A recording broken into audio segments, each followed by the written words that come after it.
நாங்க கொடுத்த வாக்குறுதிகளை, நீட் விலக்கு போன்ற வாக்குறுதிகளை இப்போதைக்கு எங்களால் நிறைவேற்ற முடியல.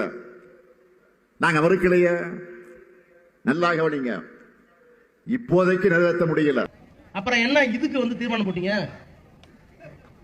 புத்தி இருக்கா? நான் எல்லா சாத்தியக்கூறுகளும் ஆராய்ந்து விட்டேன், நீட்டை ரத்து செய்வதற்கு சாத்தியமே இல்லை. அப்புறம் என்னத்துக்கு தமிழ்நாட்டில் தீர்மானம் போட்டா? யாரை ஏமாத்த? அயோக்கியத்தனம் இல்ல. ஒரு வார்டு கவுன்சிலர் கூட யோகிதராத ஒரு மனுஷனை போய் கோட்டையில முதலமைச்சர் உட்கார்றது நியாயமா?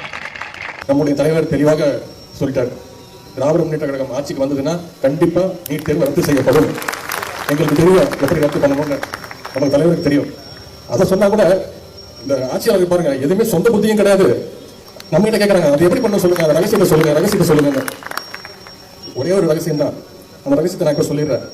கொஞ்சமாச்சு வெக்கம், மானம், சூடு, சொரணை, மாணவர்கள் மீது ஒரு நம்பிக்கை, மக்கள் நல்லா இருக்கணும், தமிழக மக்களோட உரிமைகள் பறிபோக கூடாது அப்படின்னு நினைச்சா மட்டும்தான் போதும். அது நம்முடைய தலைவர், அந்த ஆளுமை திறன் நம்முடைய தலைவர்களுக்கு தான் இருக்கு.